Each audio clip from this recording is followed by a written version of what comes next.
Thanks for joining another one of our Coffee Break Technology Series events. These have been super popular. We started kind of in the heart of the lockdown, and excited to continue to have some conversations about things that we feel are important, and obviously you do as well. So thanks for joining, and happy Friday. Joined again today by Paul Hager, Director of Solutions here at Elevity. Good morning, Paul. Good morning, Jeff. Topic today is staying ahead of the curve, thinking about technology management more proactively. And we talk a lot about the 4 S's, the things that we help clients with and that we deliver. And those 4 S's are strategy, security, solutions, and support. And I think for our forward-thinking clients that really value technology and feel that it's a differentiator for them in their marketplace and in their ability to meet their goals and succeed, that strategy and security have become the 2 most important components of that 4S concept. And so we want to talk about that today, and some things that can be done, some things that should be done, things to think about that are about, thinking about where technology is headed and how to put the right things in place. So, Paul, if you could just take a minute, I think everybody probably knows you by now, but for anyone who's new, quick little intro would be great. Sure, yeah. Good morning, everybody. Paul Hager, Director of Solutions here at Elevity. My role is to lead the ESC, the Emerging Solutions Evaluation Committee that we have here to select the technologies that go into our solution offering and what our solution looks like.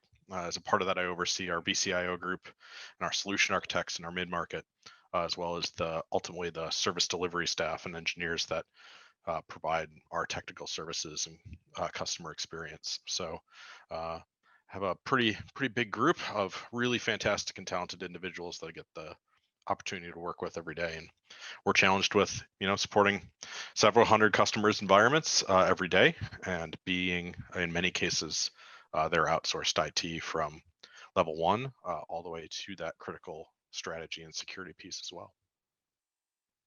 All right, good, thanks. As a reminder, we have a lot to talk about and a lot to say, but we would love to answer questions that you have as well. So of course, best place to post that is in the Q&A section of the Zoom control panel. So, kind of to the right of where you would normally mute yourself if we gave you the option to not be on mute.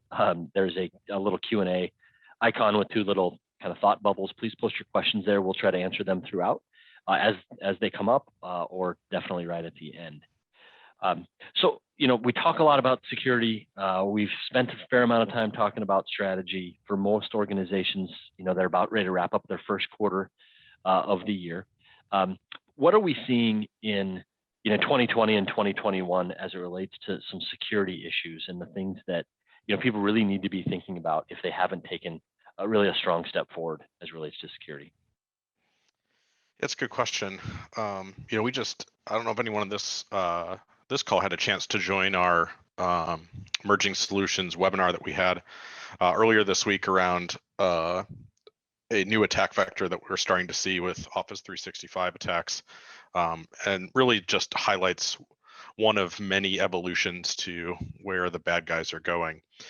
In this attack lab, they show how an attacker could send a link to one of your employees, land you onto a fake Office 365 login page that looks like the Office 365 login page. They're actually actively coding that page that you're on, because it's not a real one, dynamically in the threat actor's web portal.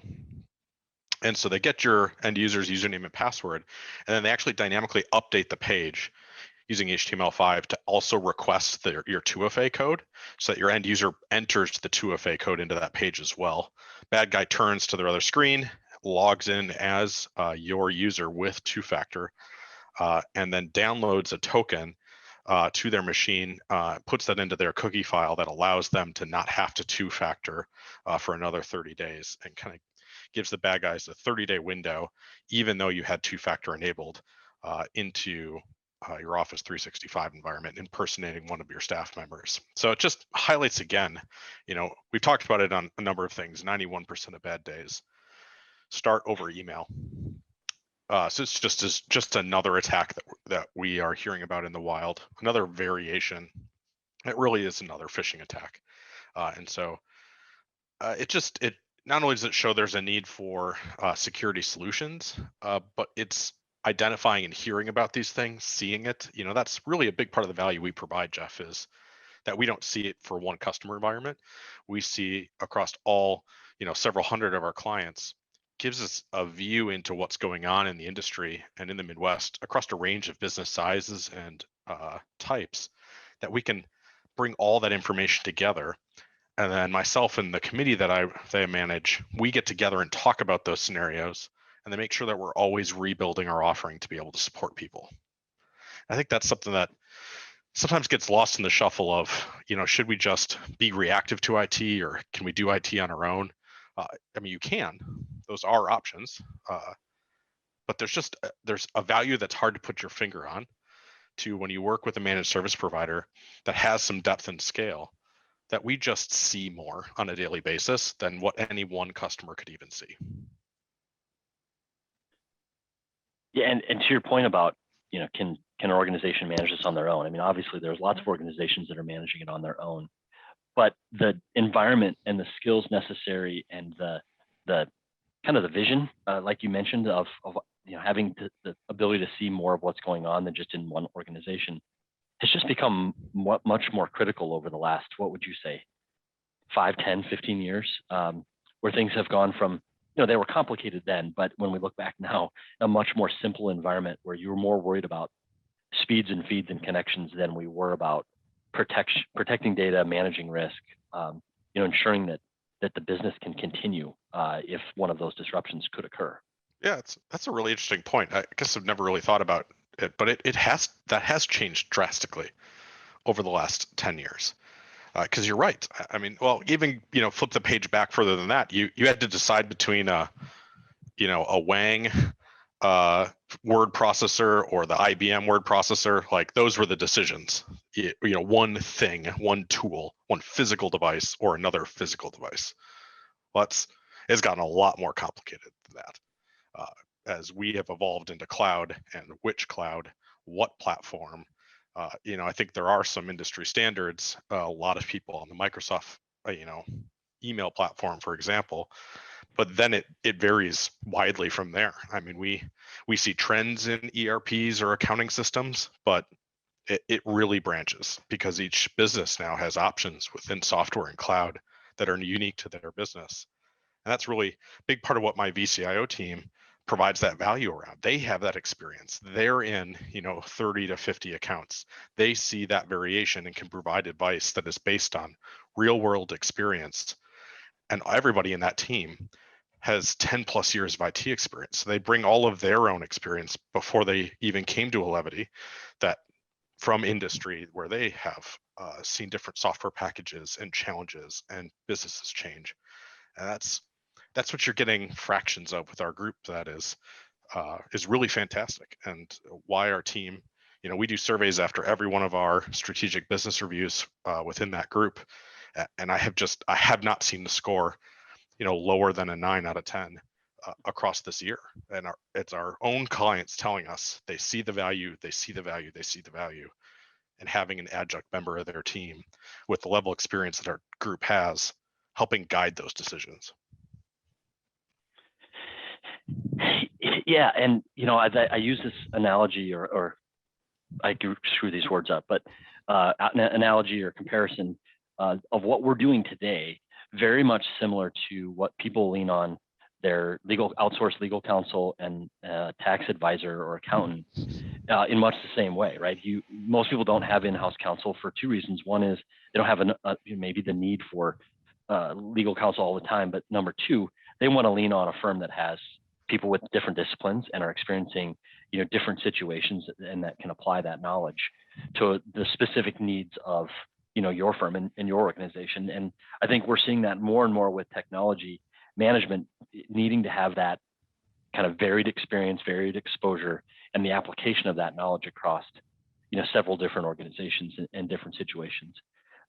And obviously the people who are listening, or many of them who are listening, have already made that decision and have already chosen to work with an organization that is kind of seeing across industries and across organizations and applying the right tools and tactics. But the strategy side of what we deliver, I think, tends to be maybe one of those underutilized components of what we can deliver, because everybody gets busy, right? No different than most organizations want to have a strategic plan. They want to be thinking 3 to 5 years out.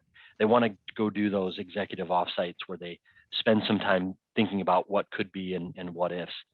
And then 3 or 4 years go by and they haven't updated the plan because work gets in the way. Talk a little bit about, you mentioned the value that our VCIOs provide in those our strategic business reviews, but maybe some scenarios and situations where we've helped organizations think beyond right now, or the tickets that are happening, or the next hardware strategy or hardware replacement cycle that needs to happen. Yeah, along those lines, we had a client come to us, about a month ago, let us know that they were in a due diligence phase to do an acquisition or a merger. And so, fitting right into your analogy with, an attorney being a strategic advisor, we were brought in at the same time. Lawyers and CPAs were engaged while the letter of intent was active, but there wasn't a closed deal. And we were there at the table, of course, under NDA, to help evaluate the operational maturity of the IT department of the company they were acquiring as a part of their, inorganic growth strategy, where we were able to provide, a technology 360 assessment that let them know both the maturity and the technical risk involved in, and could give them a scope of what that acquisition would look like. So that's one example of where we were able to be leveraged in a really critical moment as a strategic advisor. Not everybody is obviously doing inorganic growth strategies with lots of M&A, though it's a little bit higher now post-COVID than maybe it was a year ago on the buy side. But we've also, engaged clients who are, really want to make that change to cloud. They saw the impact that COVID had, how long will people be doing more and more work from home, and they need to be more agile. Which cloud is right for them, what way to approach work from home, VPN versus a virtual desktop versus public cloud versus building it on site. Those are all questions that people are able to come to us with. And the answer isn't blanket. It isn't everyone should go to the cloud. It's not everyone should go to the cloud and it should be exactly in this technology. All of that depends on what industry you're in, what software that you use, whether that software is cloud ready or would need to be replatformed. So we answer a lot of questions about that. And then security. I had clients come to us recently. We have started to engage in contracts for the government. We now need to meet CMCC requirements, or just their clients are asking them about what they're doing from a security and audit perspective. And then we're at the table. We're answering questions for cybersecurity liability insurance. We're at the table on calls with our customers and clients and their end customers to assure them of what we're doing on an outsourced basis from a security standpoint to check those boxes. The examples kind of go a little bit on and on, but these are the scenarios that we are at the table helping our clients navigate the challenges that come with IT. And then there's all the day-to-day stuff. Yes, we need to execute and help make sure tickets are doing well and end users are being productive. And I don't mean to diminish that part of kind of the train that we need to keep running, but we're really here to talk about strategy and forward thinking. And that's really the time my team spends with our clients is looking ahead. Yeah, great examples. Those are great examples of when we're in front of and helping directly with clients, which I think is the most fun part of what we get to do. And I think our clients benefit the most directly in those conversations. But your team's also heavily engaged behind the scenes. You'd mentioned earlier the group of people that you get to lead in our emerging solutions group, which I think is part of the strategic thing that we're looking at, which is, I've heard the saying before, is you kind of want to go to where the puck is headed. You want to meet it down the ice somewhere. I didn't play hockey, but hockey analogy on the first day of football. What about where the ball's going on the field? Where the running back's headed? Yeah, let's talk about that. But we spend time thinking about which technologies need to be in place for our clients, what should be part of our standard solution package, and what problems do we need to be solving, which I think is a really valuable thing that we have put in place and that you lead. But most of our clients wouldn't know about or see about or hear about that process that we go through. And they never see a line item on their invoice that says the emerging solutions group got together to evaluate the next best in class technologies that you're going to need, which we wouldn't do that, but we're building that into our plan. Talk about kind of what that was born from, what that process looks like, and the kinds of things that your team is evaluating to make the right recommendations. Sure. Yeah, it's a good question. We have a group. It's cross-disciplinary. No sales team members, all technical people, but technical from all aspects of our organization. So service desk, field engineering, project team, obviously some technical leadership within the group, pre-sales, VCIOs.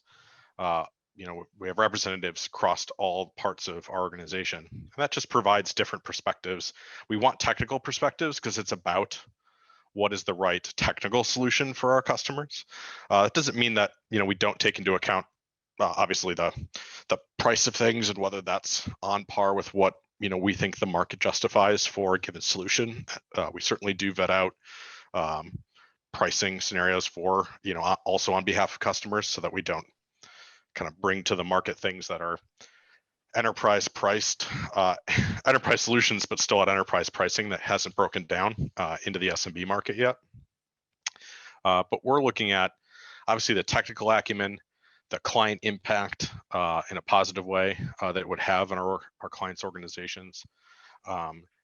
Then doing some due diligence on that organization. Is their security house in order?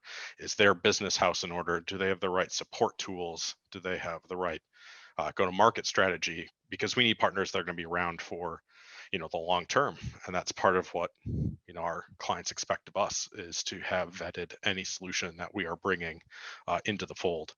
I think it's worth noting that it's less than 20% of solutions that we review ever make it to something that we would consider putting in front of a customer as a part of our offering.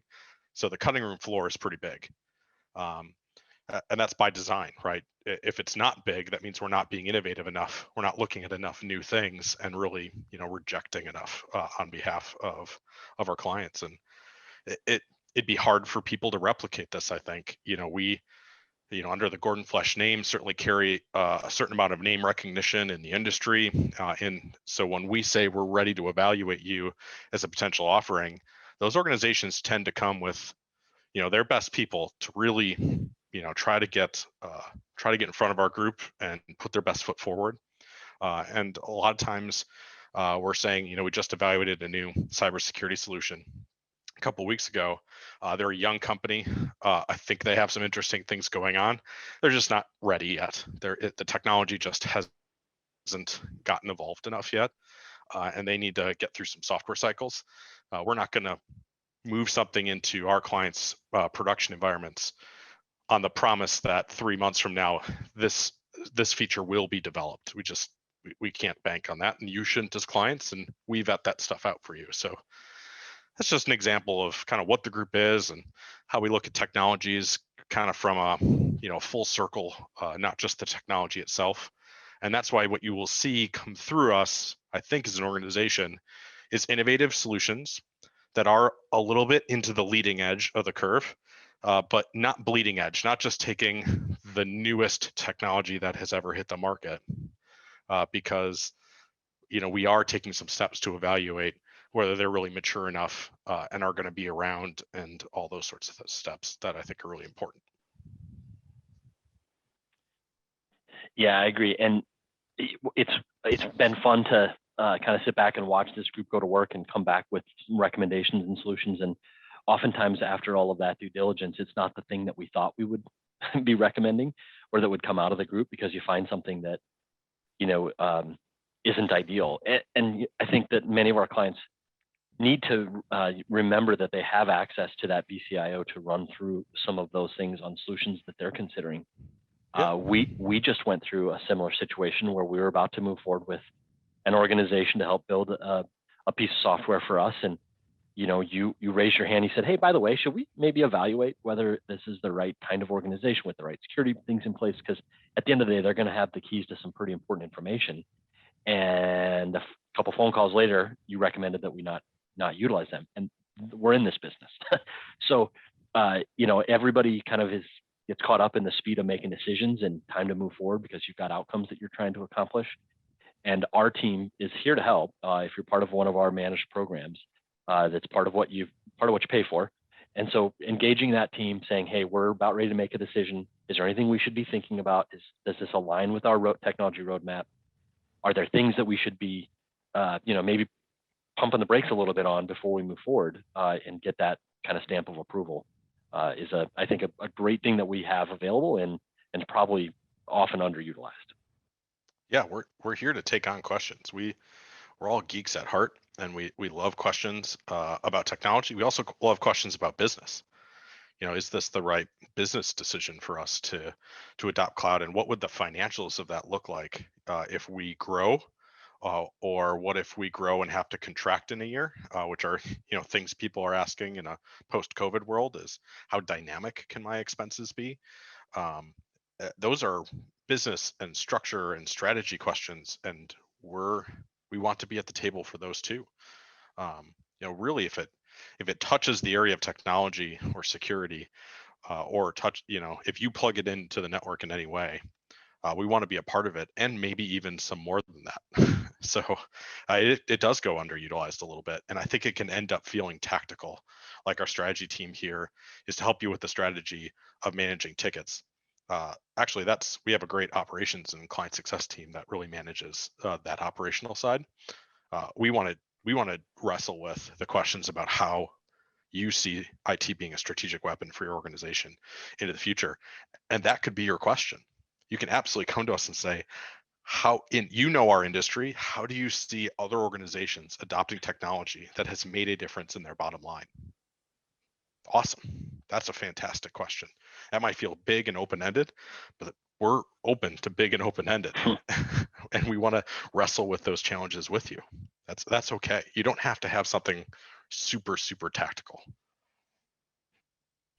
Yeah, and I think we're starting to get some more of those questions right now, specifically around the return to work concept, because many organizations, including ours, are seriously looking at and starting to make plans for getting people back into the office. Vaccines are definitely on the rise. New cases are, at least in the county that we live in, have dropped off significantly. And productivity has changed in a lot of organizations without people being in the office. And so we're being called in to ask, and asked, well, how can we plan for this? Is the technology right? What do we need to be thinking about? Do you have more that you could share on any examples that your team has shared with you on those conversations? I think what is yeah, we certainly wrestle with those questions for organizations all the time. I'm stumped a little bit about one that we've had recently, but yeah, I mean, these are the types of questions that our VCIO team does get, and we do try to figure out for folks. For work from home specifically, a lot of it's been around security, and kind of what if half of our team stays more remote, and now half of our team is coming back, or we're alternating in shifts. How do we maintain security in both of those environments? Security was something that kind of took a little bit of a backseat as people ran home for the pandemic, because it was more about maintaining productivity so that business operations could continue. We're starting to hear people talk about that business continuity plan more. That's an example I can point to where people think of disaster recovery, which is buildings burned down. What do we do? Really, what happened with COVID was the need to have a business continuity plan in a world in which the office was not an available tool. That's a different conversation, and maybe that process worked. Maybe it's now time to go through another revision, and those are some of the questions that our team is getting asked. Is how do we improve that continuity plan as people come back? Do they have the right tools to do their job? We're having more discussions than I think ever about, should laptops just become the standard because they give the employees the flexibility? We've always said, well, if the user just needs to work at their desk all day, desktop lasts a little bit longer, doesn't require the docking station and some other additional cost to it. But maybe now from a business continuity perspective, even if that role primarily sits at their desk, what if they do need to work from home? And so what is the value of being able to provide that flexibility? And then if they do, is a VPN enough? Should we be looking at virtual desktops? Those are the questions we're being tasked with and really having to start to wrestle with as people return to the office and have a moment to take a breath now and plan for what this new world has meant and how we get ahead of the next time a challenge like this happens. Or maybe the hybrid way that their organization is going to operate from here on out. Yeah, I think that's a big one. Is the how are we going to, what's the business going to look like? What's the office going to look like of the future, and this hybrid model to ensure that security continues to be, not an inconvenience, but not something that gets pushed aside, still becomes a real cornerstone of the program. So great. Reminder that if you have any questions, now would be the great time to get them thrown into that Q&A section. Paul, anything else about strategy or security that and being proactive, thinking more long-term than this week or next week, that would be valuable for everyone to hear?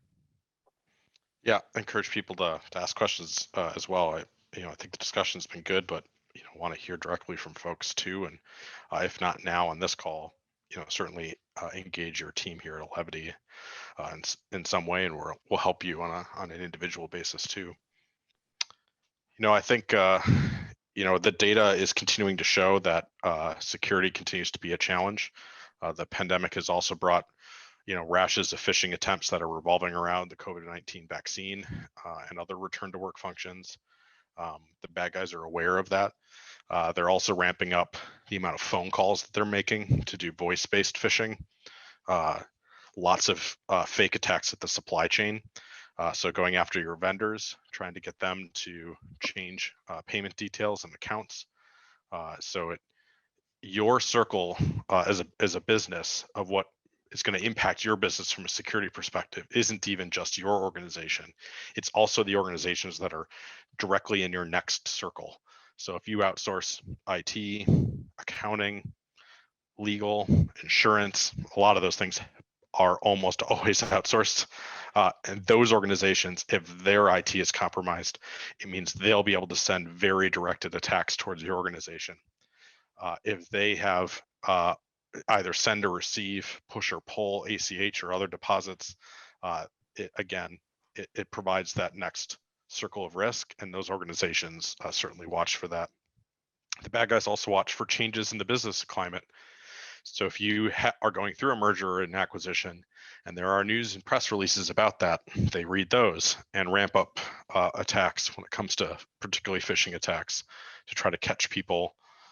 Typically on days like today, on a late afternoon on a Friday, is when they will ramp up attack workloads because people are trying to head out for the weekend, moving a little bit quick, maybe not reading everything as carefully. And so we continue to see, that rise in the variation type and volume of attacks within our client organization. We build that Elevity infographic and dashboard every quarter. Look forward to revamping that for Q2 and see where the numbers are at. But at this point in our client base, we see an average of 3 to 4 cybersecurity attacks a day across just our clients that we are managing here in the Midwest. And those, when I say 3 to 4 attacks a day, I'm not talking about a phishing email. We get, our security solutions block hundreds and thousands of those on a daily basis. I'm talking about past that point, a directed file installation, denial of service, something more serious than that our SOC had to take a look at. That's what I'm counting in that 3 to 4 attacks a day number, not automated stuff, but stuff that our SOC actually had to take a second look at because it had reached, that point that our, threat analytics had to step in and make a decision on. So all that data, all that commentary, not to scare people, but to let people know that just the reality of where we're at and why IT is always evolving. And it's not a one and done. It's not something you can invest in only on the day where the really bad thing happens and be reactive. It needs to lean to proactive. There's just so much going on. We firmly believe that a proactive approach to IT is really the only way an organization should evaluate their technology providers and what their needs are. and we're here to help with all of it. So if we can further answer questions, talk about your specific situation, work to build out, more of a roadmap and a plan that aligns with your business and what your needs are, please don't hesitate to reach out. We have, I think, a way for you to do that on this form. First thing you can do is claim your coffee card. So let's get that taken care of first. You can either type in this type form, which is form.typeform.com with this little code, or grab your phone quick and scan this code. I'm going to come right back to this while you get your phone ready and your camera option. If you would like to take the next step and have a discussion, either reach out to your account manager, your VCIO, Paul or I, or you can go to elevityit.com/assessment, enter in a little bit of information, and we will get back to you quickly. You can also go to elevity.com/events and learn more about what's coming, what's in the future, and what we have going on for future topics. So, as I promised, we'll get back to that. Paul, thanks for your time. Lots of great information as always. Thanks everyone for joining. Have a great weekend, and we'll look forward to talking to you again. Thanks everyone. Thanks for joining. Have a great weekend.